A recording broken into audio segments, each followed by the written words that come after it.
কোরআনের পক্ষে আমরা থাকবো মউত পর্যন্ত এই নিয়ত করতে পারি? কারা কারা হিম্মত করতে পারি? নারায়ে তাকবীর, জবান খুলে নারায়ে তাকবীর। কোরআনের পক্ষের লোকের আওয়াজ ছোট হবে না বড় হবে?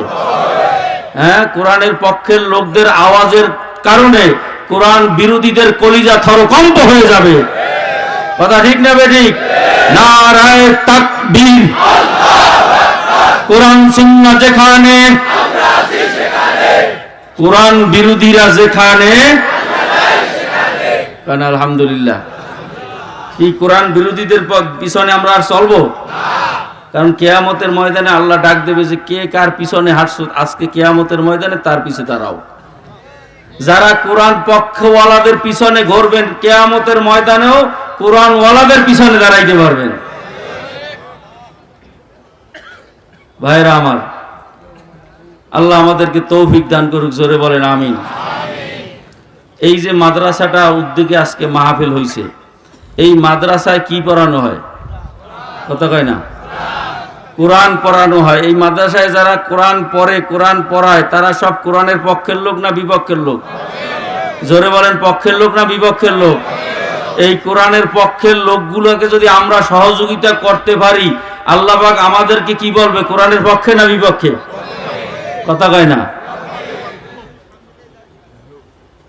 আপনার দেখবেন এখন নির্বাচন চলে না, এই যে কি একটা নির্বাচন চলে না, তো নিজেরা যাই হোক, এই নির্বাচনে দেখবেন বিভিন্ন পক্ষ হয়েছে না? হয়েছে কি হয় নাই? দুইজন প্রার্থী দাঁড়াইছে, তিনজন দাঁড়াইছে, তিনজন আর তিনটে পক্ষ হয়েছে। এখন একজন প্রার্থীর পক্ষে এলাকার দেখা যায় 5 জন 10 জন গণ্যমান্য ব্যক্তি, সম্পদশালী ব্যক্তি, তারা গিয়ে তার পক্ষে দাঁড়ায়। এখন তার পক্ষে যে আছে এই জন্য প্রমাণ করার জন্য বলে যে চেয়ারম্যান সাহেব আপনার এই নির্বাচনের যত পোস্টার আমি ছাপাইয়ে দেব, প্রমাণ করতে চাই যে আমি আপনার পক্ষে আছি। কথা কয় না?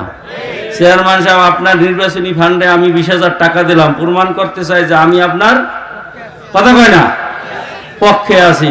চেয়ারম্যান সাহেব আপনার এই অনুষ্ঠানের সব খরচ আমি দিয়ে দেব, প্রমাণ করতে চাই যে আমি আপনার, কথা কয় না, প্রমাণ করে কি না?